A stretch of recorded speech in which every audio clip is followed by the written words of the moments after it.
Oke, jadi selamat siang teman-teman semuanya. Nah, tadi aku sempet nih lihat udah tanya nih posisi teman-teman ada di mana gitu ya. Mungkin boleh dijawab pertanyaan selanjutnya adalah lagi cuacanya kayak gimana? Hujan atau enggak? Karena kebetulan aku ada di BSD dan sekarang lagi gerimis-gerimis gitu sih, hujan gitu ya. Nah, jadi teman-teman selamat datang di Rumpi yang kedua nih, cara stand out di tengah persaingan industri fashion. Nah, perkenalkan aku Ivan. Jadi hari ini aku bakal jadi MC dan moderator di acara Rumpi kali ini. Jadi buat teman-teman, stay tune terus sampai akhir karena kita bakal belajar banyak hal dari Kanaura kepada pembicara kita hari ini nih. Nah, kita langsung tanpa berbasa-basi lagi ya, kita langsung aja nih ya, langsung kita sambut aja Kak Naura Taufila Fitri yang merupakan CEO dari Neodatla. Nah, buat teman-teman yang belum tahu Neola apa itu sih gitu. Jadi brand Neola ini menjual fashion wanita mulai dari meja, sweater, celana dan masih banyak jenis-jenis produk fashion lainnya dan udah berhasil menjual lebih dari 5.000 piece gitu. Kalau di Shopee itu udah banyak banget, pengikutnya juga banyak banget apalagi di Instagram. Nah, jadi tanpa lama-lama lagi kita langsung aja panggil Kak Naura gitu. Hai Kak Naura. Hai, Oke, kedengeran nggak suaraku? kedengaran Kak. Oke, Kak Naura apa kabar Kak? Alhamdulillah baik, sehat. Ivan Oh, gimana Ivan kabarnya? luar biasa banget Kak. Meskipun hujan-hujan gini tapi semangatnya ini luar biasa banget. Apalagi teman-teman yang ada di sini ya Kak. Karena di hari weekend aja nih Sabtu-Sabtu mereka bela-belain join untuk belajar loh. Berarti kan itu kita harus apresiasi banget semangat-semangat Keren banget, dari keren banget. teman-teman di sini. Iya, betul. Nah, Kak, mungkin aku pengen tahu dulu nih sebelum kita lanjut. Boleh, Mungkin boleh. boleh dikenalin nih Kak. Sebenarnya Neula itu tuh bisnis apa sih gitu ya? Mungkin teman-teman ada yang penasaran terus berdirinya kapan dan gimana akhirnya bisa berdiri si brand Neula ini gitu. Oke, sebelum aku kenalin nih Neola apa, aku pengen tanya dulu di sini ada nggak sih yang lagi pengen juga nih bangun bisnis fashion gitu? Ada nggak teman-teman? Aku, aku Kak. Oke, berarti ada juga nih ya yang udah ada kepengen untuk wah banyak nih lumayan aku Kak. Oke, banyak nih yang ternyata pengen bangun bisnis fashion. Jadi aku mau kenalin dulu brand aku, bisnis aku yaitu Niola. Jadi Niola itu adalah sebuah clothing brand. Dia berdirinya di tahun 2020 pas lagi pandemi COVID waktu itu di bulan Juli tahun 2020. Dan aku bangun Niola ini, bisnis ini bareng sama adik-adik aku dan mamaku. Di Niola ini kita jual pakaian wanita yang sebenarnya modelnya tuh simple, basic, tapi dia colorful. Jadi di Niola ini kita buat baju-baju dan kita kasih banyak pilihan warna dan biasanya warna-warna yang kita kasih itu sesuai dengan warna-warna yang lagi ngetren. Jadi aku ingat banget dulu waktu di tahun 2020 itu warna yang lagi ngetren itu warna pastel. Ingat nggak sih kayak warna pastel-pastel terus apalagi warna lilac lilac waktu itu lagi hits banget. Jadi di setiap model baju yang kita bikin tuh pasti kita adain warna lilac kayak gitu. Jadi in general ya Nila tuh kayak gitu sih kayak um, baju-baju wanita yang colorful tapi modelnya simple, basic gitu guys. Oke, jadi ini ya Kak, nyasarnya tuh yang suka stylenya simple, basic, tapi yang colorful gitu ya biar. Iya iya benar-benar kayak gitu. Nah, tapi penasaran gini sih Kak, dari banyak banget kan, mungkin kalau kita ngomong mau bikin bisnis, itu kan bisa bikin macam-macam nih, nggak harus fashion, nggak harus misalnya F&B dan segala macam. Kenapa akhirnya Kak Naura ini bersama adik-adiknya dan bersama kakak mamahnya Kak Naura nih, milih untuk masuk fashion gitu? Apakah ada background tertentu gitu Kak? Kenapa fashion? Karena dari awal nih kita bertiga tuh emang seneng banget mix and match baju. Jadi dulu kita kalau misalnya mau pergi gitu, kita tuh suka saling ngasih pendapat gitu loh. Misalnya kayak untuk mix and match bajunya, bagusnya atasan yang mana, bawahan yang mana. Nah dari situ kan berarti udah build interest untuk fashionnya kan. Nah dan kebetulan mama kita juga terjun di bidang yang sama. Mamaku juga punya bisnis fashion kayak baju untuk ibu-ibu gitu, tapi yang syar'i gitu. Nah dari situ karena kita suka nih, emang suka fashion, suka mix and match, mama kita juga alhamdulillahnya udah ada pengalaman gitu di bidang fashion. Waktu di bulan Juli 2020 waktu pandemi itu karena memang gabut ya, nggak ada kerjaan gitu. Akhirnya kita iseng-iseng gambar-gambar gitu, gambar-gambar model baju di kertas doang awalnya, di kertas gambar-gambar baju. Nah, setelah itu akhirnya dicoba dijadiin lah sama mama aku, dicoba dibuatin. Pas produknya jadi kita kayak seneng gitu, kayak turns out bagus banget, dan akhirnya ya udah kita mutusin untuk bangun bisnis online aja dan lahirlah Nyola gitu sih. Kenapa Oke. fashion? Jadi memang udah ada background-nya, terus memang ada istilah interest-nya ke sana Ya. sampai akhirnya mutusin untuk bikin Neula ini. Nah, sebelum lanjut nih Kak, penasaran. Waktu awal bikin si Neula ini kan kebetulan bareng adik, terus habis itu bareng keluarga ya. Ya. Struggle-nya apa sih Kak kalau di awal-awal gitu ya, kalau bisnis bareng keluarga gitu? Struggle-nya karena adik aku kan cewek semua nih. Kita tiga-tiganya cewek, terus gap-nya setahun-setahun. Jadi mungkin struggle-nya kalau dulu tuh kita lebih sering apa ya, banyak beda pendapat kali ya, banyak pendapat, jadi lebih sering ada argumentasi gitu deh ya. Wajar lah ya, maksudnya kayak anak cewek tiga-tiganya terus bangun bisnis, jadi dulu tuh sering banget kayak misalnya ribut atau debat tentang new life misalnya, soalnya kan aku pengennya A, ada aku pengennya B, ada yang pengen C, jadi struggle-nya di situ aja sih. Tapi alhamdulillah makin kesini kita makin lebih bisa komunikasi, lebih profesional juga untuk ngatasin hal-hal yang kayak gitu, udah bisa lebih apa ya, lebih enak aja gitu ngobrolnya, ngatasinnya kayak gitu. Tapi so far so good sih bikin bisnis sama adik-adik sama keluarga gitu. Oke, kalau istilahnya gimana nih Kak? Kan ada 3 orang nih di dalam bisnis, bahkan 4 nih sama mamanya kan Kak. Ya. Itu bagi tugasnya gimana kalau di Neula sendiri? Bagi tugasnya kita bagi tugas ya per job gitu sih, ada job desk-nya gitu. Misalnya kalau aku sendiri, aku tuh sebagai content creator dan marketing. Terus ada aku yang kedua, dia sebagai finance-nya. Jadi dia yang ngurusin keuangannya Nula, perputaran uangnya gitu. Terus ada aku yang ketiga, dia sebagai content creator juga, dan dia desainer bajunya tuh mostly dari ide, dia yang paling sering apa ya, ngasih ide-ide desain baju gitu. Kalau mama aku dia beliau di bagian produksi kayak gitu, bagi-bagi tugasnya. Ya berarti secara nggak langsung bukan berarti kalau misalnya kita bisnis bareng keluarga, terus kita seenaknya gitu ya, kerjanya bareng-bareng gitu ya, tapi harus dibagi supaya Iya, jelas gitu ya Kak, biar. benar. Tetap harus ada pembagian job desk-nya sih per masing-masing orang. Betul. Nah, kalau ngomongin industri fashion Kak, sebenarnya kalau kita ngomongin industri fashion itu kan memang ya orang pakai, orang butuh, tapi karena orang pakai orang butuh, jadi banyak banget yang pengen bikin bisnis fashion gitu. Nah, gimana caranya supaya kakak ini bisa unggul, punya differentiation tersendiri, keunikan-keunikan dibanding dengan kompetitor atau penjual-penjual produk-produk fashion lainnya gitu. Differentiation atau USP-nya ya. Aduh, sebenarnya aku juga masih belajar banget sih di dunia perbisnisan ini, apalagi di dunia business fashion. Jadi aku juga masih ya gitu-gitu aja lah, maksudnya kayak ilmu aku juga masih dikit.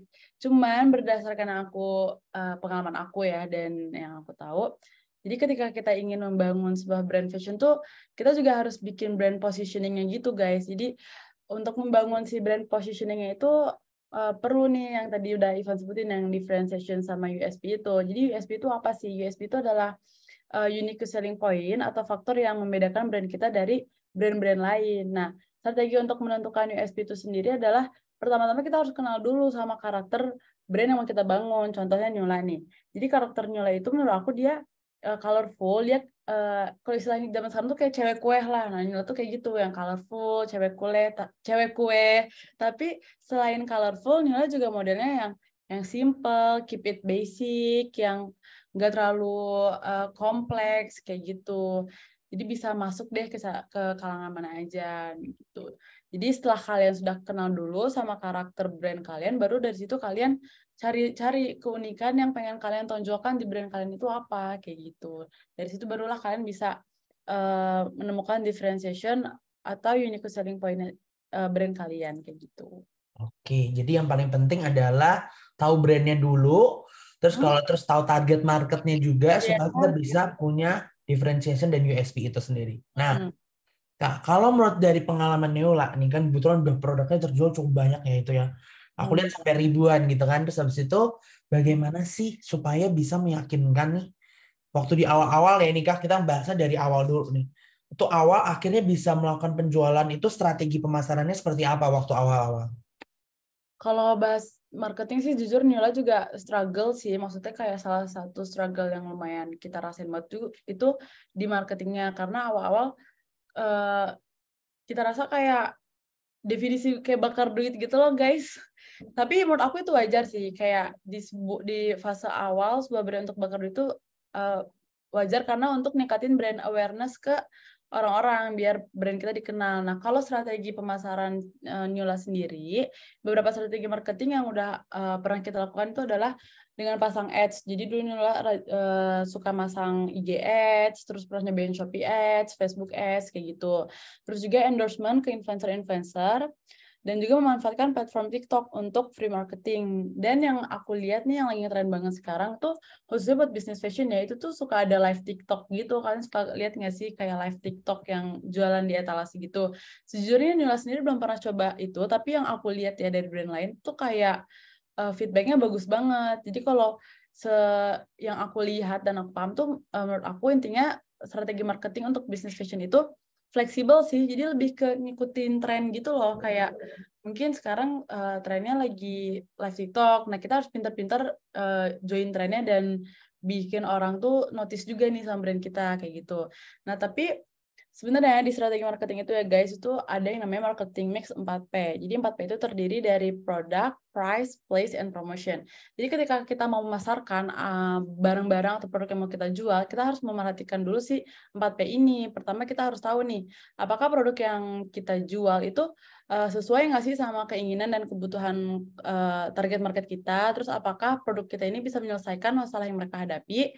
Kalau misalnya semua jawabannya iya, maka produk kita tuh akan terjual dengan mudah gitu. Nah, terus yang kedua ada price atau harga. Jadi penting banget sih untuk kita untuk ngejual barang kita dengan harga yang sesuai. Sesuai itu maksudnya sesuai dengan kualitas, sesuai dengan kualitas yang kita kasih, sesuai dengan harga pasaran pada umumnya, sesuai dengan nilai atau value barang itu sendiri. Jadi kita nggak bisa nih asal-asalan naruh harga misalnya terlalu murah atau terlalu mahal gitu. Terus yang ketiga ada place atau tempat. Jadi tempat atau lokasi itu adalah salah satu faktor penentu bisnis kita juga loh guys. Kayak penting banget kita untuk mencari lokasi yang strategis untuk bisnis kita. Tapi nggak cuma strategis, selain itu juga harus tepat dan sesuai. Contohnya nih, kalau misalnya aku mau bikin coffee shop dan target market aku tuh anak-anak muda. Berarti aku harus cari lokasi yang sering dilalui anak muda, misalnya sering dilalui anak-anak muda, terus yang space-nya tuh besar, yang tempat parkirnya besar, terus yang spot Instagramable dan lain-lain kayak gitu. Nah, dan yang terakhir itu yang cukup penting juga yaitu promotion. Jadi sebagus apapun produk kita yang kita bikin, tapi kalau nggak ada promosinya nggak akan jalan dan produknya pasti susah banget kejual. Nah, strategi promosi yang bisa dilakukan itu bisa berupa kayak tadi misalnya pasang iklan, promosi melalui sosial media lewat TikTok, Facebook, IG, dan lain-lain. Nah, kalau produk kita yang mau kita jual ini sudah memenuhi semua kriteria 4P ini, nah aku yakin banget sih bisnis kita bisa jalan, laku, dan berkembang banget gitu. Oke, tadi kan karena orang sempat bahas 4P, marketing mix ya, product, place, Ya. promotion, terus ada satu lagi apa nih Kak? Kok lupa ya? Price, place, Place. promotion. Ya, nah itu harus diperhatiin nih teman-teman 4P itu karena ketika teman-teman udah tahu 4P itu nanti teman-teman bisa lebih ngerti nih bisnisnya mau produknya udah tahu produknya seperti apa, mau dijual di mana. Nah, mungkin kalau contohnya Kak Naura nih kan dia ada brand Neola, itu kebetulan fashion wanita. Nah, kalau fashion wanita itu biasanya kan market wanita tuh lebih banyak di Shopee. Nah, itu juga bisa diperhatiin tuh teman-teman. Jadi kayak oke, kalau mau jualnya produknya lebih ke wanita atau lebih ke fashion, oke berarti Shopee. Karena Shopee itu punya market wanita lebih gede dibanding Tokopedia. Kalau misalnya barang-barangnya elektronik, yang lebih maskulin buat cowok, otomotif, dan sebagainya, bisa nanti diarahinnya ke Tokopedia. Itu juga salah satu strategi yang bisa dilakukan. Nah, setelah tahu produk, place-nya, terus nah yang paling penting itu juga adalah promotionnya. Dimana kalau kita ngomongin promotion, itu kita juga harus perhatiin nih, kira-kira strategi pemasaran apa nih yang cocok gitu. Kalau Kak Naura tadi dibilang di awal-awal dia bakar duit gitu kan, ada yang pasang endorsement gitu, terus habis itu ada ads. Nah, kita lanjut nanya ke Kak Naura untuk kepoin, Kak, kalau ads dari pengalaman Neula sendiri ya Kak, kan ada tadi Facebook ads, terus habis itu ada Shopee ads, habis itu ada Instagram ads gitu. Nah, dari ads itu yang menurut Kak Naura itu yang paling ngefek di Neula itu apa Kak? Sebenarnya tiap platform beda-beda sih. Kalau misalnya waktu itu kita pasang Facebook Ads, dia lebih ke ningkatin followers dan brand awareness karena kan munculnya di Facebook dan di IG kan. Jadi orang-orang kayak pas swipe story itu ngelihat ada video Nila, foto produk Nila, mereka visit ke profile Instagram Nila. Kalau Shopee dia memang tujuannya karena di Shopee ya, jadi untuk meningkatkan sales gitu. Ningkatin sales, terus kan di Shopee kalian suka lihat kan kayak misalnya ada produk yang mungkin kamu suka, produk serupa, nah kayak gitu. Jadi beda-beda sih menurut aku ya, platformnya ada yang untuk ningkatin followers, untuk ningkatin awareness, sama ada yang juga untuk ningkatin sales kayak gitu. Kayak gitu. Nah, tuh dicatat teman-teman. Bukan berarti kita pasang ads itu sembarangan ya. Jadi kita harus tahu objektif kita apa di awal supaya kita bisa tahu nih, kita tuh mau apa. Kalau misalnya kita mau cari followers, untuk misalnya nih kalau ngomongin followers kan sebenarnya orang-orang kita customer itu biasa ngelihat angka followers tuh sebagai bentuk oh ini tuh brandnya lebih well known loh dan segala macam gitu. Nah, itu juga bisa pakai Facebook Ads atau Instagram Ads. Nah, kalau misalnya pengen sales bisa langsung pakai Shopee Ads gitu ya teman-teman. Nah, kalau endorsement Kak, aku agak pengen nanya-nanya endorsement gitu. Kadang kan kita banyak banget nih influencer, content creator gitu kan. Bagaimana sih kalau kita mau pilih influencer yang sesuai gitu? Karena banyak banget dong. Misalnya kita bisa aja, karena dari pengalaman aku, dulu aku sempat juga sih bikin bisnis fashion, kebetulan topi. Nah, kebetulan tuh aku bayar salah satu influencer di TikTok, tapi ternyata nggak convert sama sekali gitu ya, karena padahal purpose-nya aku tuh sebenarnya kayak oh pengen banget nih ningkatin awareness, tapi juga nggak ningkatin sama sekali karena nggak ada yang profile visitnya dikit dan segala macam. Itu kan kesalahan yang harusnya dihindari. Nah, kalau misalnya dari Kak Naura nih, untuk pengalaman di Neola, pernah nggak sih kayak salah pilih influencer terus jadi belajar terus jadi ngerti caranya kayak gimana gitu, gimana? Ya pernah sih kayak misalnya dulu juga kan mungkin karena kita maksudnya dulu kan mungkin belum ada pengalamannya, belum ada ilmunya untuk kalau endorse baiknya gimana-gimana, jadi kayak asal endorse, bayar, tapi ternyata target market, maksudnya audience dia itu nggak sesuai sama target market Nula gitu. Jadi hal yang harus diperhatiin kalau endorse tuh ya kayak yang aku bilang, kita kenal dulu sama karakter brand kita, kayak misalnya Nula cewek kue nih. Terus berarti aku endorse ke influencer yang dia juga misalnya cewek kue. Jadi kan kalau followers tuh biasanya kenapa orang follow sebuah influencer tuh karena mereka punya misalnya mungkin taste fashionnya sama atau apa gitu. Jadi ya kita lihat influencer yang sesuai karakter dengan kita, karena mostly berarti kalau influencer udah sesuai sama kita, audiensnya pun sesuai target market kita gitu. Jadi endorse pun nggak bisa asal-asalan sih, kayak harus ada research-nya dulu gitu, apakah sesuai nggak nih sama target market yang Nula, terus kayak ya cara ngebungkus kontennya sesuai nggak sama yang selalu kita terapkan gitu sih. Oke, thank you Kak Nora. Nah, selanjutnya kan tadi ini udah dari segi pemasaran Kak. Aku pengen nanya sih kalau buat teman-teman nih yang awal banget, yang mau bikin bisnis di awal, terus bingung tuh harus ngapain, kira-kira nih Kak, kalau dari Kak Nora tipsnya apa Kak untuk kalau awal-awal mau yang harus diperhatiin kalau bikin bisnis fashion? Yang harus perhatiin ya untuk awal-awal. Ini awal-awal atau untuk pas selama bikin business fashion awal-awal ya? Awal-awal, terus nanti boleh Kak lanjut sampai akhirnya supaya bisa sustain gitu gimana Kak? Oke. Jadi kalau ketika kita mau mulai bisnis fashion tuh ada beberapa hal yang harus perhatiin sih. Nah, sebelum bikin bisnis fashion, kayak yang udah aku bilang tuh, yang paling penting dan utama itu kita harus tentuin dulu target market kita, target customer kita. Perempuan kah atau laki-laki, anak-anak muda atau milenial, terus aduh kaget nih. Orang-orang yang suka baju colorful atau orang-orang yang suka baju netral. Nah, setelah kita udah nentuin nih target customer kita, itu tuh bakal berpengaruh juga ke harga dan kualitas yang kita berikan. Soalnya misalnya nih contoh, target customer kita tuh orang-orang yang senang belanja di Shopee. Kalau menurut aku ya, orang-orang yang belanja di Shopee itu orang-orang yang suka cari barang dengan harga lebih murah gitu ya nggak sih? Soalnya aku sering sih pengalaman kayak misalnya aku belanja nih di mall. Tapi aku suka bilang gitu ke diri aku sendiri kayak, mending cari di Shopee deh, pasti lebih murah. Suka kayak gitu nggak sih? Iya. Kayak alternatif gitu kan Shopee untuk yang lebih murah. Nah, berarti kalau misalnya target customer kita tuh orang-orang yang senang belanja di Shopee, berarti kita juga harus ngasih harga yang memang pasaran Shopee gitu, dan kualitasnya bakal ngikutin harganya dong kan, karena ada harga ada kualitas kayak gitu. Terus hal lain yang harus diperhatiin juga adalah produk itu sendiri. Nah, apakah produk kita tuh udah sesuai sama target customer kita? Misalnya contoh nih, kita mau bikin bisnis baju. Baju buat perempuan berhijab gitu.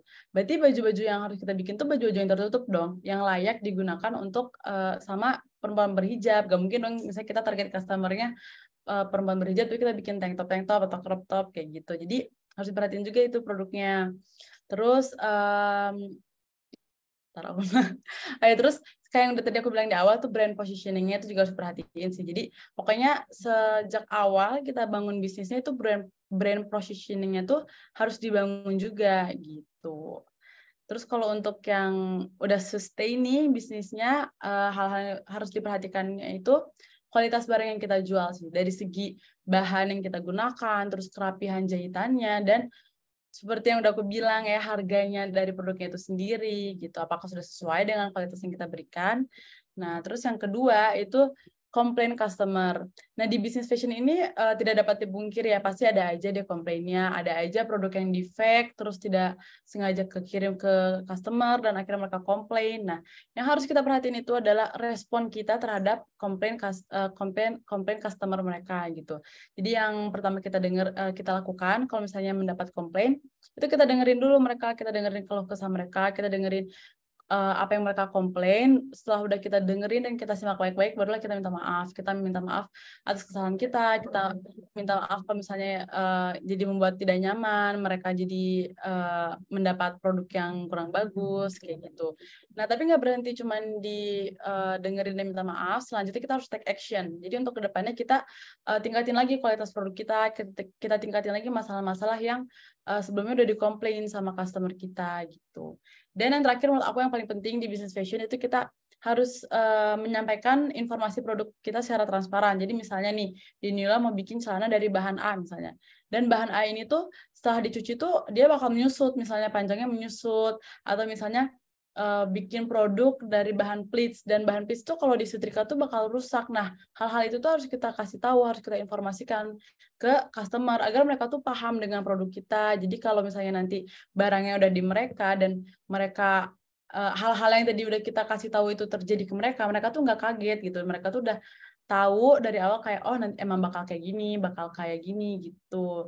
Jadi itu sih guys hal-hal yang harus diperhatiin ketika kita mau mulai bisnis dan ketika kita sudah merintis bisnis kita kayak gitu.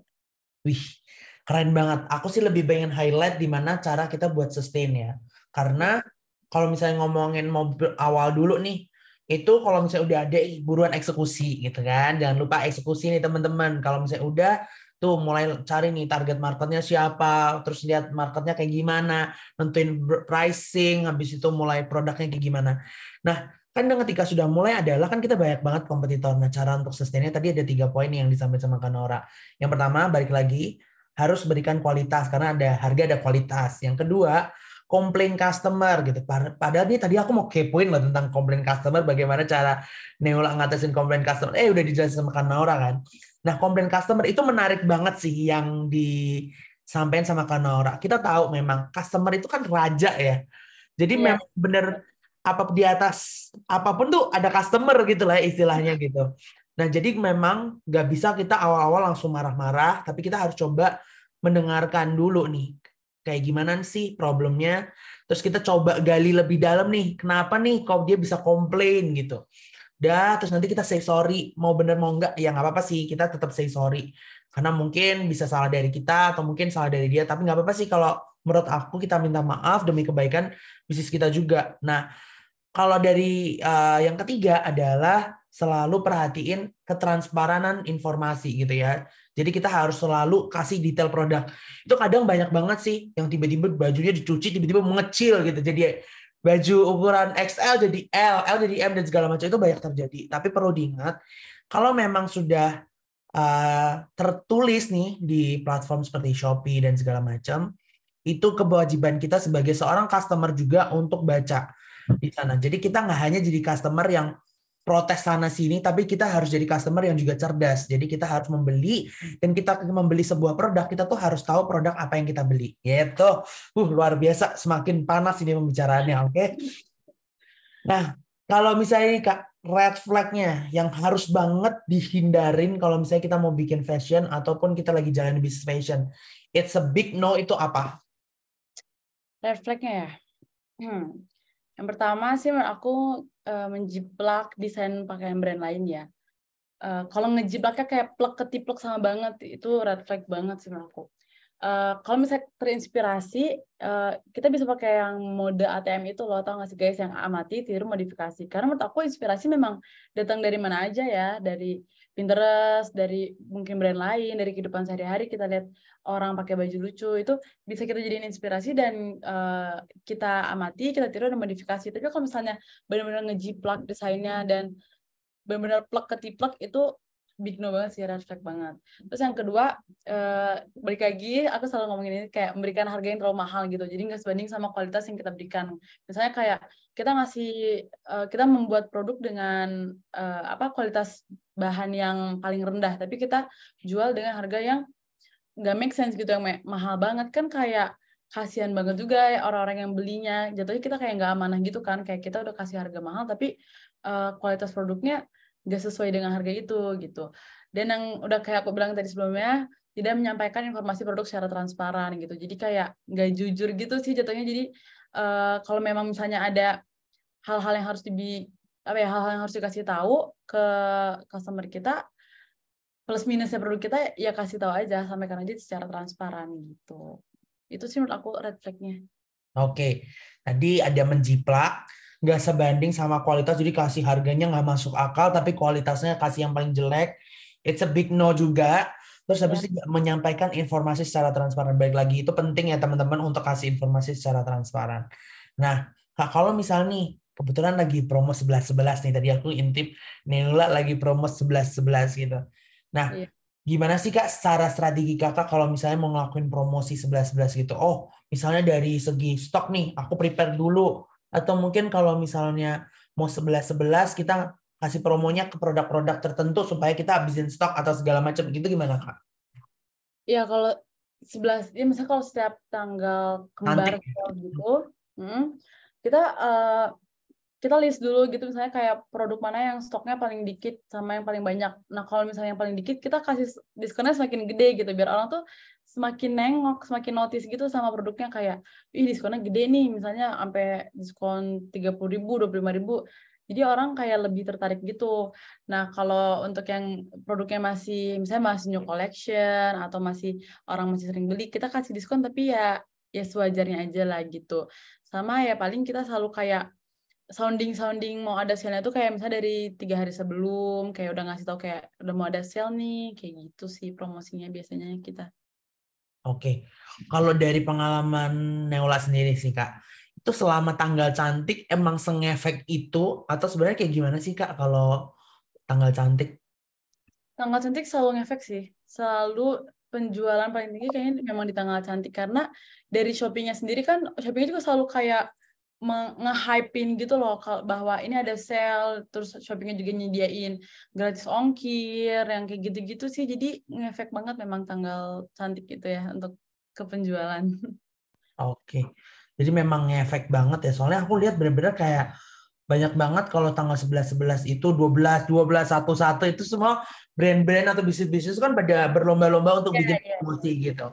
Nah, Kak, kalau misalnya kita ngomongin stok gitu ya. Nah, gimana sih Kak? Aku mau tahu nih tipsnya dari Kakak kalau misalnya kita mau bikin bisnis fashion supaya kita bisa tahu bikin produknya ini satu jenis produk stoknya nggak terlalu banyak tapi juga nggak terlalu sedikit. Itu gimana Kak?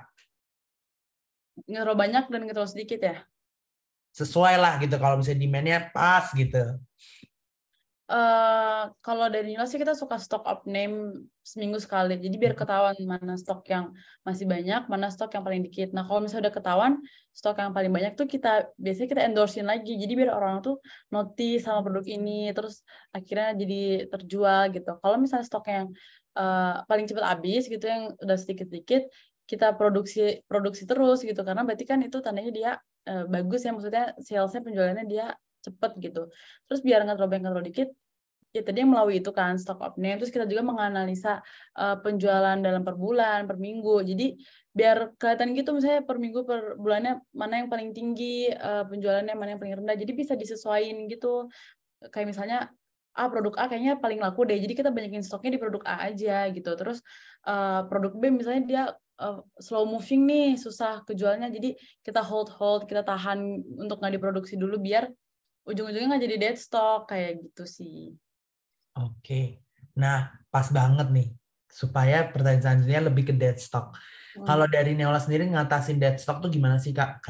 Nah, buat teman-teman di sini yang belum ngerti dead stock tuh, saya dead stock itu kita punya barang yang nggak gerak. Artinya barangnya mati, nggak bisa kita jual. Atau karena peminatnya sedikit gitu. Biasanya kayak gitu ya, Kak. Gimana tuh? Kalau dari pengalaman kita pribadi sih, kita suka ngadain clearance sale dan defect sale sih. Karena kan di waktu itu ya bener kan ya, tadi yang kayak barang-barang yang sebenarnya udah nggak bisa dijual lagi gitu, yang mati. Tapi biasanya aku akalin dengan clearance sale dan defect sale sih. Terus biasanya aku jual tuh kayak harganya di bawah 100.000. Jadi orang tuh ada aja yang mau beli kayak gitu.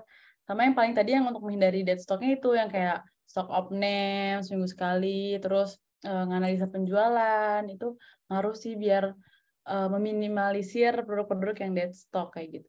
Sama kalau misalnya ada dead stock yang kayak slow moving sih ya, lebih tepatnya kayak produk-produk yang slow moving yang keluar tuh lambat banget, yaitu di endorse sih jawabannya menurut aku. Karena dengan endorse tuh orang suka jadi lebih notice gitu, kayak misalnya, oh ternyata Nyola punya produk ini ya, dan ternyata gemes juga ya, lucu juga ya, gitu. Jadi bisa keluar produknya kayak gitu sih. Oke, jadi tetap cara ngakalinnya adalah selalu bisa dengan yang pertama endorse, clearance sale atau defect sale gitu ya. Karena kalau Iya, misalnya dengan ada seperti itu, gitu bisa mengeluarkan produk-produk yang slow moving iya gitu. betul-betul. Oke. Kak, kalau misalnya sekarang itu kan banyak banget ya kompetitornya gitu. Kalau misalnya Neola sendiri untuk bisa mengatasi sebanyak itu kompetitor gimana, Kak? Kayak misalnya inovasi gitu kan. Inovasi itu kan penting ya untuk bikin brand semakin dicintain gitu. Kalau Neola sendiri itu melakukan inovasinya kayak gimana sih, Kak? Dari segi warna, dari segi produk atau kayak gimana, Kak? Inovasinya kalau Nyola yang itu sih yang kayak aku bilang di awal, kita tuh selalu berusaha untuk catch up with trend gitu. Jadi misalnya kayak kayak waktu itu aku ingat banget kayak warna hijau botol emerald green tuh lagi, sebenarnya waktu itu tuh belum hype banget, cuman aku tuh udah suka lihat gitu seliweran kayak misalnya di Pinterest gitu, dan akhirnya kita bikin celana dan kita adain warna emerald green ini, and turns out ternyata emerald green tuh booming banget pada beberapa bulan yang lalu kan. Sering banget orang-orang kayak pakai baju emerald green, celana emerald green, dress emerald green, di mana-mana semuanya warna emerald green gitu. Jadi inovasinya ya yang apa, ngeluarin produknya tuh dengan warna-warna yang memang ngetren, yang ngehits kayak gitu sih.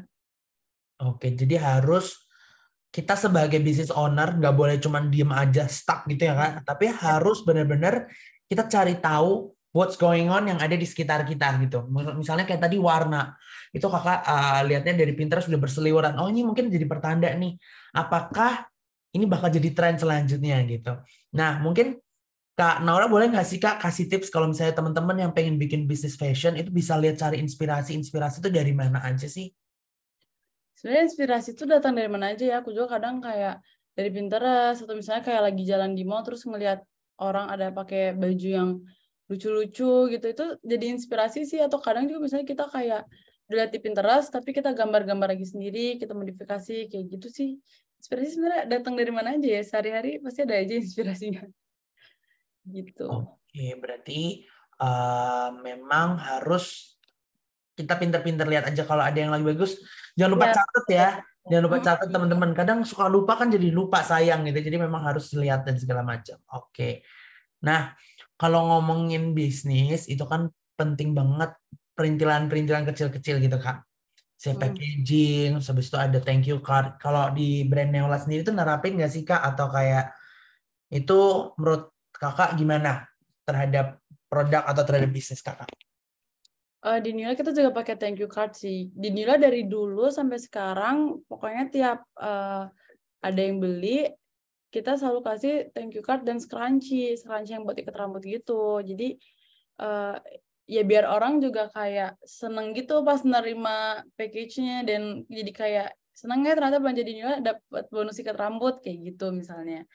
Penting sih menurut aku packaging, thank you card, dan hal-hal kecil yang ya kita kasih bonus lah. Mungkin scrunchie ya maksudnya mungkin scrunchie kan kecil, sebenarnya mungkin orang juga murah kali nggak seberapa, tapi ya kalau dikasih gratis kan pasti orang juga kayak seneng gitu loh. Udah kitanya juga seneng udah dibeli produknya, terus ya kita kasih gift kecil gitu sih. Oke, berarti teman-teman ini penting banget ya untuk kita ngasih freebies lah ya, istilahnya kayak Ya gift freebies itu ya, ya. benar-benar. Itu freebies kecil-kecil gitu, tapi sebenarnya mungkin menurut kita tuh sebenarnya nggak seberapa, tapi bisa jadi menurut customer itu, ih kok kakaknya baik banget ya, jadi pengen belanja lagi di sini gitu. Nah, ini pas banget untuk pertanyaan selanjutnya Kak. Gimana cara supaya customer-customer kakak yang udah pernah beli di Neula balik lagi dan beli lagi di Neula? Gimana tuh Kak? Sebenarnya kalau berarti dia itu kayak loyalitas Ya. konsumen terhadap brand ya. Sebenarnya kalau masalah loyal itu tergantung dari brand equity-nya sih. Jadi brand equity itu kayak tentang kayak trust konsumen, customer terhadap brand kita. Jadi semakin tinggi brand equity-nya, maka semakin tinggi juga loyalitas customer terhadap brand kita. Brand equity itu keunggulan atau kelebihan yang dimiliki sebuah brand yang membedakannya dari brand lain. Jadi hal pertama nih yang harus kita lakukan sebelum ke tahap loyal ya, karena tahap loyal itu stage akhir. Kayak yang aku bilang, kita bangun dulu awareness konsumennya, kayak tadi lewat ads, endorse, dan lain-lain. Nah, setelah itu barulah brand recognition, yang berarti konsumen tuh, customer tuh udah kenal, udah familiar dengan brand kita. Kalau misalnya mereka sudah mengenali brand kita, kemungkinan besar mereka bakal beli nih produk kita. Nah, dan di saat mereka sudah membeli produk kita dan mereka puas sama produk yang kita kasih, mungkin dari segi kualitas, harga, fungsi, model, atau apapun itu, barulah konsumen tuh bakal menjadikan brand kita sebagai sebuah preferensi mereka gitu. Nah, dari situlah muncul keloyalitasan konsumer terhadap brand. Dan untuk ngejaga keloyalitasan mereka itu kita perlu juga jaga kualitas kita, harga, keunikan yang kita punya, biar mereka tuh nggak pindah ke lain hati gitu lah. Dan karena loyalitas itu lahir nih dari repeat order, jadi kan kayak orang repeat order terus nih, berarti kan mereka udah loyal nih sama brand kita. Jadi kita usahakan tiap mereka repeat order, mau yang ke 100 kali, 1000 kali, terus-terusan, pokoknya kita harus pastiin bahwa setiap mereka repeat order itu mereka selalu puas, mereka selalu senang dengan produk kita gitu. Dan dari situ barulah muncul loyalitasan mereka terhadap brand kita, kayak gitu deh guys. Yes. Setuju banget sih. Berarti gini sih teman-teman. Kalau yang aku lihat dari yang dilakuin sama Neola, Neola itu nggak cuma jual produk teman-teman. Tapi Neola tuh juga jual jasa, di mana memberikan pelayanan yang terbaik untuk customer-customernya. Terus di samping pelayanan yang baik juga kasih kualitas yang terbaik dari produk-produknya supaya si konsumen ini tuh nggak kecewa ketika dia repeat order di Neola. Nah, itu yang teman-teman harus perhatiin. Soalnya kadang banyak banget nih teman-teman bisnis-bisnis fashion ya, itu penjualnya galak-galak. Terus habis itu penjualnya bete, dari chatnya ada judes banget gitu. Nah, itu harus dihindarin. Kita tuh sebagai penjual, kalau bisa jadi kayak temennya. Jadi kayak temen, jadi si pembelinya ini tuh nggak merasa ada barrier di antara kita. Jadi lebih kayak, Kak, aku lagi misalnya nih, nanti kalau misalnya teman-teman punya customer loyal, pasti bakal ngerasain di mana si customer itu bakal curhat. Kak, kemarin aku habis pakai bajunya Neula nih, terus pada nanyain beli di mana. Itu yang pertama. Atau mereka bisa curhat juga kayak, Kak, aku mau ada acara, boleh dong Kak rekomendasiin baju Neula yang bisa cocok buat aku pakai di acara. Nah, itu teman-teman, itu adalah salah satu tanda-tanda di mana bisnis kita tuh punya customer yang loyal. Nah, yang kayak gitu tuh teman-teman, itu tuh harus dipertahani dengan baik. Jangan sampai mengecewakan customer-customer itu. Nah, kalau aku sedikit nih nambahin tips ya, kalau supaya kita bisa punya customer yang loyal, misalnya nih dari pembelian pertama, terus kita misalnya kasih nih, kita chat, hai Kak, boleh isi dong survei misalnya tentang gimana produk kita, atau misalnya suruh kasih rating produk kita. Nah, setiap mereka kasih rating, teman-teman bisa kasih, Kak, karena kakak sudah bantu aku ngasih rating, aku kasih voucher potongan 5.000 untuk pembelian selanjutnya ya Kak. Nah, kayak gitu tuh bikin customer-nya tuh jadi kayak, wih, dapat 5.000 nih, lumayan, kalau beli lagi tuh kepotong gitu kan. Jadi itu yang bisa membantu untuk kita meningkatkan loyalitas terhadap brand. Nah, terakhir nih Kak, kalau misalnya kita ini kan tadi udah mulai dari, sebenarnya tadi udah di awal-awal, manajemennya juga udah, pemasarannya udah, operasionalnya udah. Sekarang dari segi keuangan, bagaimana sih Kak kalau misalnya nih kita punya banyak banget produk stok, padahal kita harus produksi lagi. Berarti kan dananya tuh alokasinya gimana Kak? Ada tips nggak? Atau kayak gimana supaya cash flow-nya tuh lancar untuk di bisnis kita? Waktu itu juga pernah sih Nila kayak gitu, kayak stoknya lagi banyak tapi mau kayak mau bikin lagi gitu Ya, kan. Sebenarnya kalau misalnya kayak cash, maksudnya kalau misalnya uangnya benar-benar dikit banget gitu ya misalnya, sebisa mungkin keluarin dulu sih stok yang numpuknya, yang dengan cara mungkin endorse atau yang tadi yang udah aku sebutin, biar mereka keluar dulu. Cuman kadang Nila juga kadang nekat gitu sih. Kadang nekat gitu, misalnya kayak kalau misalnya udah mau bikin new collection tapi new collection terus misalnya si sok-sok lama yang masih ada, mau nggak mau ya misalnya kita tetap bikin new collection-nya, terus yang lama-lama kita adain sale-sale gitu, adain sale, kasih diskon, jadi lebih cepet juga sih jadinya keluarnya, maksudnya nggak selama yang biasanya gitu. Kalau misalnya dikasih sale, nah baru setelah sale itu penjualannya meningkat kan, berarti produk-produknya udah mulai terjual nih, mulai keluar dari situ. Lumayan sih bisa nambah lagi untuk modal bikin new collection misalnya, atau untuk ngejahit ulang lagi kayak gitu. berarti benar ya teman-teman. Jadi tetap kita harus pintar-pintar mengolah stok kita, karena ngomongin cash itu juga ngomongin tentang inventory atau stok kita. Jadi itu nyambung. Kalau misalnya kita inventory-nya terlalu banyak, cash kita sedikit, kita juga nggak bisa puterin lagi tuh uangnya. Jadi memang harus punya pintar-pintar strategi pemasaran supaya inventory yang stuck gitu kita bisa puterin jadi cash baru untuk kita bisa rilis yang baru juga. Oke, jadi udah pemasaran udah, sebenarnya udah, marketing udah. Terakhir nih Kak, buat teman-teman di sini semuanya yang pengen banget mulai bisnisnya, bisnis fashion terutama, kira-kira motivasinya apa nih Kak? Sebelum kita lanjut ke sesi Q&A. Motivasi ya. Kalau dari aku sih motivasinya kayak slogan Tokopedia ya, kayak mulai aja dulu. Oke. apalagi zaman sekarang ini kan udah gampang banget ya kalau misalnya mau nyari informasi gitu, misalnya tentang nyari toko kain atau konveksi jahit atau apapun itu tuh semua udah bisa dicari lewat Google gitu.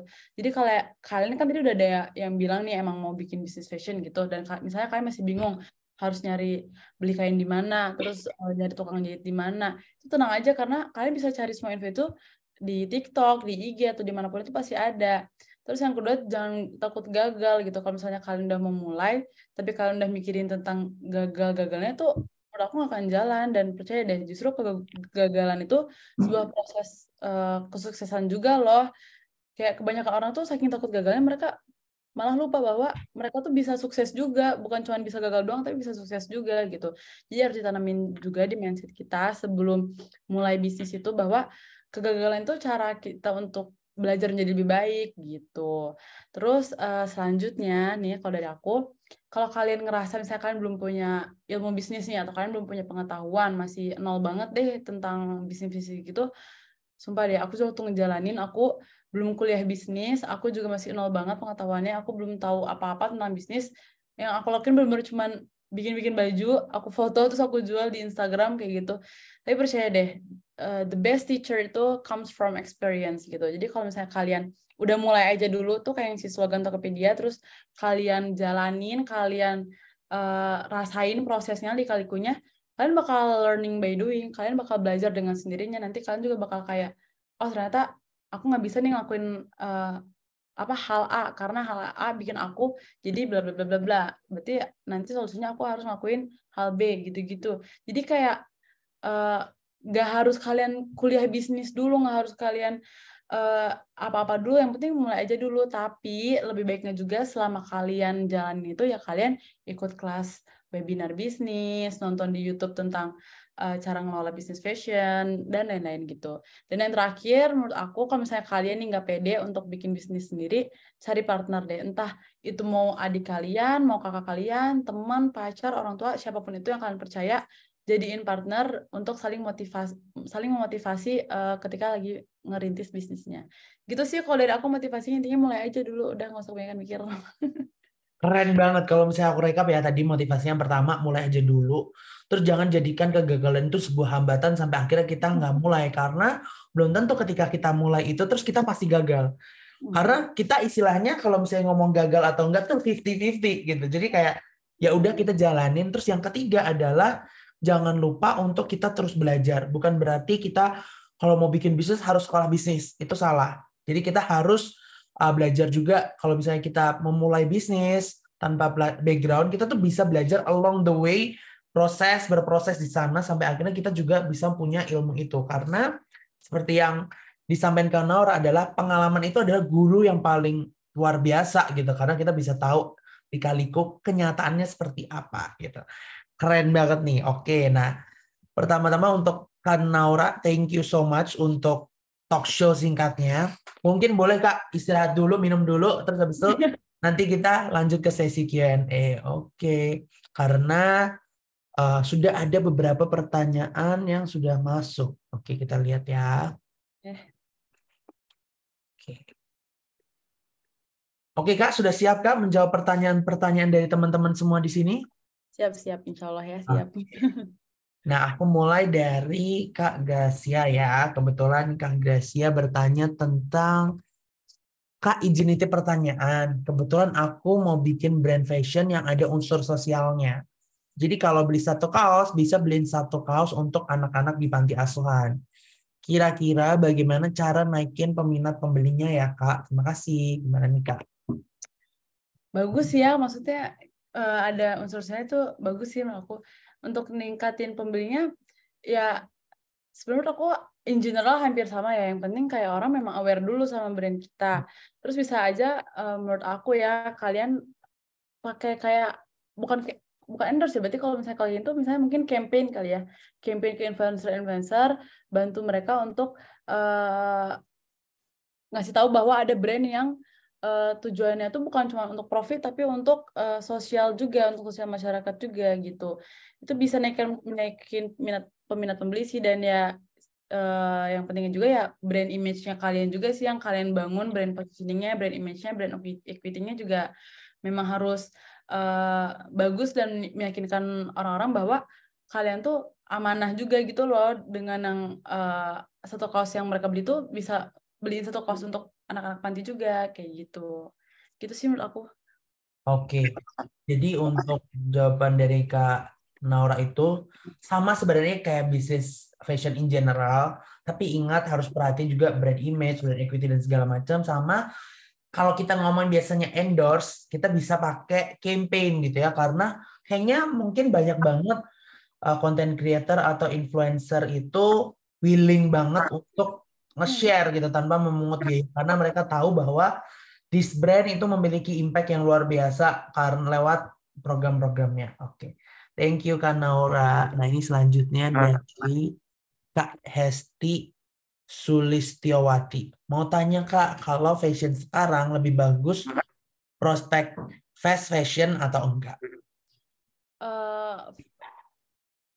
Kalau yang aku amatin sih sekarang tuh orang-orang kiblatnya kayak udah lebih ke lokal brand ya. Dan lokal brand tuh menurut aku dia lebih sustainable gitu dibanding fast fashion. Misalnya kayak H&M, Zara, Bershka tuh mereka fast fashion kan. Dan yang dari aku dan lingkungan aku dan yang aku lihat tuh kayak udah jarang banget sih orang belanja di fast fashion ini. Orang-orang tuh lebih ngeliatnya lebih apa ya, lebih apa namanya, lebih ngelirik ke lokal brand, yang which is sekarang lokal brand tuh menurut aku banyak yang sustainable gitu. Jadi mungkin sekarang prospeknya lebih bagus ya yang slow fashion, sustainable fashion gitu sih, kayak lokal brand sekarang banyak banget kan gitu.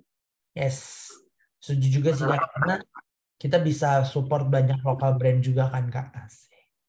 Oke, next ini dari Kak Lutfiah. Kak izin bertanya gimana strategi yang tepat supaya brand kita dikenal oleh masyarakat dan strategi efektif untuk promosi di platform medsos agar meningkatkan penjualan. Terima kasih. Itu kayak yang udah aku bilang sih, kayak ya berarti kita harus ningkatin dulu brand awareness orang-orang terhadap brand kita. Kayak yang udah dilakuin itu emang benar-benar bakar duit dulu tuh di awal biar dikenal oleh masyarakat. Jadi ya endorse, pasang ads dan lain-lain itu biar orang tuh aware, mereka recognize juga, mereka kenal juga sama brand kita. Terus strategi efektif untuk promosi di platform. Strategi efektifnya yang tadi aku bilang bisa melalui endorse, tapi endorse juga harus ke orang yang tepat, yang reach target audience kita, yang reach target market kita, terus pasang iklan, dan ya promosi media sosial, kayak misalnya bikin TikTok gitu, video-video TikTok, kayak gitu sih, itu efektif juga kok itu untuk meningkatkan penjualan gitu. Yes, berarti selain dari endorse bisa juga pakai konten marketing ya, bikin-bikin konten lewat TikTok, lewat Reels mungkin ya, karena kalau misalnya Reels itu kan bisa nge-reach lebih banyak audiens, itu juga bagus untuk diterapin karena aku lihat juga jangan lupa juga untuk pakai foto-foto produk yang meyakinkan, yang niat gitu lah istilahnya, karena kalau kita ngasih foto produknya aja nggak niat, itu juga bikin customer jadi kayak ih apa sih gitu kan. Nah terus tips lagi nih Kak, kalau dari aku mungkin aku juga lihat dari Neola itu mungkin adalah kalau fashion itu kan orang pengen lihat fotonya itu di badan gitu ya, di badan model.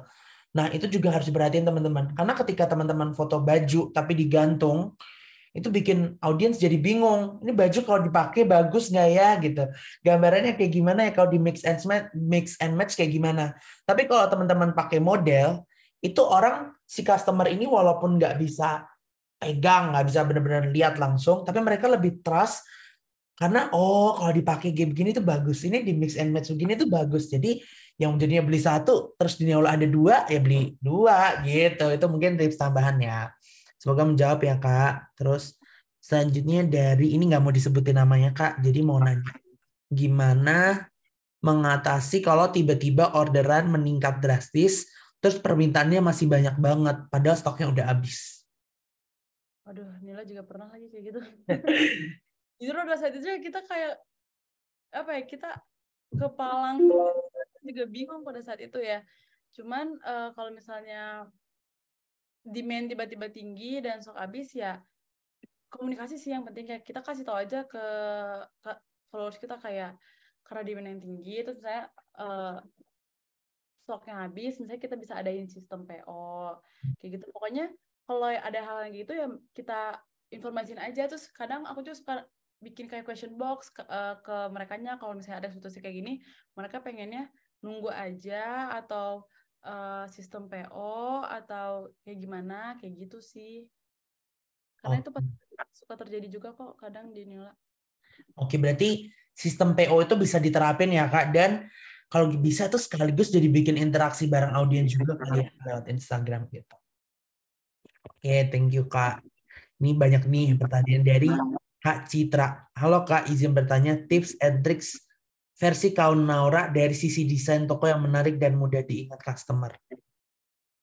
Balik lagi sih kayak yang udah aku bilang, yang kayak karakter brandnya dulu itu untuk sisi desain toko ya, sisi desain toko yang menarik. Ya untuk karakter brandnya kayak misalnya Nyola tuh kan memang karakter dari bajunya aja colorful, cewek kue.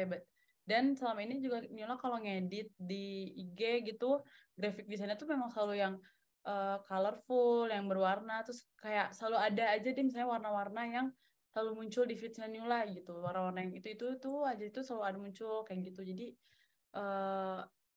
kenalin dulu aja karakter brand kalian, terus tips and tricksnya ya apa ya, kayak temuin gitu misalnya desain yang menurut kalian tuh sesuai sama keunikan dan karakter brand kalian tuh gimana, kayak begitu. Yes, setuju. Harus sesuai sama brand kita. Biasanya sebagai desainer tuh dia bikin yang namanya graphic standard manual. Jadi kayak GSM tuh. Kayak warna-warna ini nih yang bakal dipakai di toko online kita, di e-commerce kita. Biasa pakai seperti itu. Jadi itu yang jadi acuan mulai dari font, mulai dari desainnya arahnya mau ke gimana. Bisa cari reference tuh bisa dari Pinterest juga nih teman-teman. Karena di Pinterest untuk cari desain-desain toko dan segala macam toko online apalagi ya tuh banyak banget. Jadi mungkin bisa jadi referensi yang bagus. Semoga menjawab ya Kak Citra. Thank you Kak Naura. Nah selanjutnya dari namanya iPhone nih Kak. Oke Kak izin bertanya gimana sih cara nentuin harga produk dilihat dari proses produksi dan bahan yang dipakai? Cara nentuin harga dari harga dari proses produksi. Kalau misalnya kalian nyari bahan nih, terus kalian nyari bahan ke toko kain, sekalian beli bahan kan itu pasti kayak dikasih tahu karena harga bahan per meternya berapa. Terus kalian cari tukang jahit, dikasih tahu misalnya ngejahit untuk baju berapa. Nah itu kalian berarti udah tahu tuh modalnya dari kain sama jahit aja udah berapa. Terus kalian misalnya kalian tambahin lah misalnya biaya lain-lain, kalian tambahin berapa bebas, mau 5.000, 20.000 bebas. Terus udah gitu kalian tentuin kalian mau dapat profit untung berapa per baju itu. Nah dari situ baru ketahuan deh harga persatuan bajunya berapa kayak gitu sih. Oke. Yang penting tahu COGS-nya berapa ya untuk satu produk gitu. Jadi benar-benar kita bisa ngitung nanti mau dinaikin seharga berapa aja. Bisa juga nih teman-teman kalau nentuin pricing itu ada cost plus pricing atau market pricing. Jadi kayak kita lihat dari harga pasaran berapa, terus nanti kita yang tekan biaya costnya itu juga bisa. Atau kalau teman-teman udah yakin sama brandnya, ya udah kita pakai cost plus pricing. Jadi kita naikin profitnya mau segede apa gitu. Oke, semoga menjawab ya Kak. Nah, selanjutnya itu dari Indira Hambala. Halo Kak, mau nanya bagaimana cari vendor dan penjahit yang terpercaya karena aku pernah ketipu Kak. Nah, ini kasihan nih Kak. Gimana nih Kak? Oh, pernah ketipu. Gimana ya kalau nyari vendor ya? Emang harus effort sih, maksudnya kayak emang kayak gak mungkin gitu nggak sih, misalnya kita nemu vendor terus kita bisa langsung ngeliat langsung pertama kali kita langsung bisa ngeliat ini dia nggak akan nipu, dia baik atau dia ini bakal nipu. Kayak memang harus dicoba dulu gitu loh. Cuman mungkin misalnya cara untuk bikin kita lebih percayanya mungkin lihat dari orderan dia tuh, misalnya suka banyak nggak brand banyak juga nggak yang ngejahiti dia. Terus kayak mungkin dari tempatnya ya kali, tempat konveksinya, tempat menjahitnya tuh beneran gak sih ini kayak tukang jahit, beneran gak sih ini kayak konveksi jahit, kayak gitu sih. Tapi ya memang harus dicari aja sih, sabar-sabar pelan-pelan kayak gitu. Atau kalau misalnya mau yang terpercaya bisa juga kalian cari di Google, di TikTok, pasti banyak deh suka keluar kayak misalnya konveksi di mana gitu yang terpercaya, yang bagus kayak gitu. Oke, nah mungkin aku ada sedikit tips ya. Jadi kayak dari pengalaman aku juga, itu aku pernah dapat vendor, nggak nipu sih, tapi lama banget gitu ya produksinya gitu. Tapi pas didatengin, ternyata tuh vendor di dalam vendor. Bayangin, jadi ternyata dia ngevendorin yang nggak punya online, terus dia bikin vendor lagi secara online. Jadi itu vendor dalam vendor gitu lah. Nah pas kita tanya, kita datang ke offline-nya, ternyata tuh beda briefnya dan segala macam. Untungnya si vendor itu bertanggung jawab. Nah itu penting banget teman-teman. Jadi ketika teman-teman cari vendor di online, memang mungkin bisa kelihatannya produksinya banyak. Tapi kalau teman-teman bisa datang ke tempatnya langsung, seperti yang Kak Naura bilang, datang ke tempat konveksinya, lihat langsung, itu bisa membantu dan meningkatkan kepercayaan kita. Nah, untuk ngomongin vendor, kita juga harus punya vendor backup. Gitu ya. Kalau nggak punya vendor backup, nih satu vendor kita bermasalah, vendor lain gimana gitu. Itu juga harus diperhatiin. Jadi kita harus punya backup vendor ya 2 sampai 3 vendor lain supaya ketika terjadi error dan segala macam tuh kita punya backupnya gitu. Betul-betul. Oke, ini ada yang nanya ke DM direct message ya, tapi nggak mau disebutin namanya. Biasanya kalau Noella sendiri itu dapat inspiring konten dari mana agar kontennya masuk ke audiens. Terima kasih. Inspiring konten kita ngikutin tren gitu sih, soalnya misalnya trennya sekarang, waktu itu pernah ada tren, tau gak sih guys, kayak di TikTok kayak ada lika-liku, dia yang lika-liku. Nah kita tetap bikin sesuai konten, tapi ya mungkin kita kemas tentang Nyola gitu, misalnya lika-liku photoshoot Nyola, lika-liku Nyola ikutan bazar kayak gitu. Terus misalnya ada tren juga kayak day in my life. Nyola juga bikin misalnya kayak day in my life as apa kayak gitu-gitu sih. Jadi untuk konten sendiri sebenarnya kita ngikutin tren dan yang mungkin kayak kita bikin styling video kayak gitu sih guys. Bikin mix and match video kayak gitu. Oke, tadi Kak Naura sempat ngomong tentang bazar dan aku pernah lihat Neula tuh baru-baru bulan lalu kayaknya atau awal bulan ini deh kayaknya bazar. Gimana sih Kak pengalamannya berjualan secara offline lewat bazar? Mungkin bisa di-share sebagai pertanyaan penutup dari sesi kali ini. Oke, aduh itu juga sebenarnya waktu Nyola ikut bazar kemarin tuh itu first time banget sih Nyola ikut bazar yang segede itu dan kayak wah gila sih itu benar-benar experience yang aku nggak nyesel banget ikut itu, kayak aku seneng banget soalnya benar-benar di situ tuh banyak lokal brand juga kan di bazar itu, jadi kayak kita kenalan sama owner-owner brand lain, terus ngelihat kayak brand lain juga wah keren-keren banget, terus kayak ternyata akhirnya ngerasain kayak loading barang tengah malam, terus misalnya ngehadepin customer secara face to face, kayak orang nanya-nanya produk kita dan kita ngejawabnya secara tatap muka langsung, itu beda kan biasanya kalau misalnya cuma di chat-chat doang, kayak sekarang benar-benar harus ngomong langsung, terus kayak ya beda banget sih experience-nya, tapi seru banget sih, experience yang menurut aku sangat mahal ya. Kayak gitu, jadi yang kemarin Nyola ikut Trademark tuh benar-benar nambah pengalaman juga kepada aku sebagai business owner, mulai dari pengalaman jualannya, pengalaman interaksi sama orang-orang barunya, kayak gitu. Seru sih, seru. Kemarin ada yang datang nggak by the way kemarin ke Nah, Trademark? yuk ada yang datang nggak tuh? Coba. Nah, Yang kalau di bazar gitu dari segi penjualan gimana Kak? Ngefek banget kah atau lebih gimana? justru aku lebih ngefek sih, karena ya orang datang ke bazar terus mereka lihat produknya langsung, mereka pegang dan mereka cobain. Jadi orang tuh kalau di Shopee kan misalnya kayak orang udah ngeliat produknya sebenarnya udah klop tapi masukin keranjang dulu terus kayak nanti scroll lagi gitu. Kalau kayak di bazar itu kan kalau mereka udah lihat dan mereka udah yakin banget nih sama produknya, udah sampai dipegang bahannya terus udah dicobain kan, orang jadi apa ya, maksud nggak mikir dua kali gitu nggak sih, maksudnya kayak langsung oke nih yaudah langsung beli kayak gitu. Jadi penjualannya alhamdulillah sih lebih meningkat gitu, seneng juga sih. Oke, thank you Kak Naura. Teman-teman, hari ini kita belajar banyak banget dari Kak Naura. Di mana Kak Naura ini udah terjun ke bisnis fashion kurang lebih 2 tahun ya Kak. Iya. Semoga Neula ini makin gede. Terus nanti moga-moga ada offline store-nya ya Kak. Soon. Amin, amin, doain ya. Terus nanti buka cabang-cabang di mana-mana di seluruh Indonesia. Semoga teman-teman yang ada di luar pulau kalau mau belanja juga makin gampang. Apalagi kalau misalnya nih yang mau uh, belanja Neula bisa langsung intip Neula, neu.la, itu teman-teman bisa cari nih, apalagi yang pura-pura wanita, yang teman-teman anak cewek-cewek kue gitu ya, yang suka warna-warna, langsung cek Neula. Nah, sebelum kita tutup sesi hari ini teman-teman, kita foto dulu bareng Kak Naura, karena sudah seru-seruan ngobrol. Nah, buat teman-teman semuanya, jangan lupa untuk nyalain kameranya, karena kita kapan lagi loh foto sama Kak Naura gitu kan. Kan teman-teman suka penasaran siapa sih sosok di balik brand Neula. Ini adalah salah satunya Kak Naura gitu. Jadi ayo kita pada on cam, kita foto semuanya. Boleh siap-siap dulu yang masa bangun tidur, mungkin hari Sabtu pengen bangun siang gitu baru bangun, nggak apa-apa. Kita terbuka, ayo nih. Yang nyala baru Kak Sally doang nih. Yang lain nih boleh Kak Jonathan, terus ada Kak Michelle, ada Kak Wenti, Kak Ruri, Kak Azahra, Kak Rati, Kak Sofia. Nih disebutin semua ya satu-satu. Yuk, kita foto yuk, on cam yuk. Ada Kak Mandy, Kak Kalista, Kak Lutfia, Kak Aas, Kak Raka, Kak Nadia, Kak Ni. Ayo kita on cam. Yuk, kita tunggu ya. Yang belum on cam, boleh yuk. Nyalain kameranya. Siap-siap. Oke, mungkin pada malu-malu ya. Kita tunggu. Nah, oke.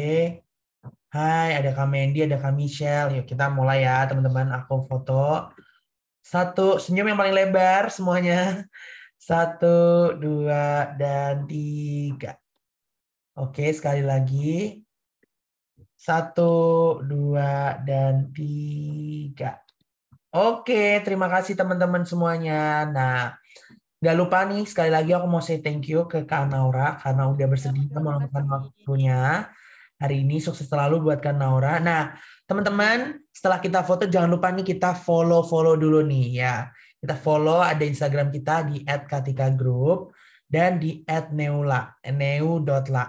Oke, yes. Ini ya, yang logonya itu neu.la clothing gitu. Jangan sampai salah gitu ya. Nah, nggak lupa juga teman-teman yang baru join, misalnya dapat Zoom meetingnya ini dari email, jangan lupa untuk join ke komunitas kita di link berikut ya, atau bisa scan barcode-nya di sini gitu. Nah, ini linknya ya teman-teman. Teman-teman bisa langsung join untuk bisa kita ngobrol-ngobrol bareng di sana. Terakhir, supaya kita bisa dapat update dan bisa improve Rumpi selanjutnya dan kita pengen ngundang siapa, teman-teman bisa ngisi form feedback yang ada di slide selanjutnya. Ada di bit.ly/feedback Rumpi gitu ya teman-teman. Oke, aku bantu ketikin supaya teman-teman bisa ngisi form feedbacknya. Oke, udah dibantu tuh sama Kakak Sally tuh, siapa tahu teman-teman yang mau ngisi. Aku kasih tunggu 1 menit. Nanti kalau misalnya enggak, aku juga bakal share di Telegram. Oke, sekali lagi aku mau ngucapin say thank you buat Kak Naura dan teman-teman semua yang udah join hari ini gitu ya. Aku mohon maaf, pamit undur diri. Dan kita sampai berjumpa di Rumpi selanjutnya. Dan sampai jumpa Kak Naura. Dan sukses selalu untuk Neula dan kita semua. Happy weekend teman-teman. Oke semua.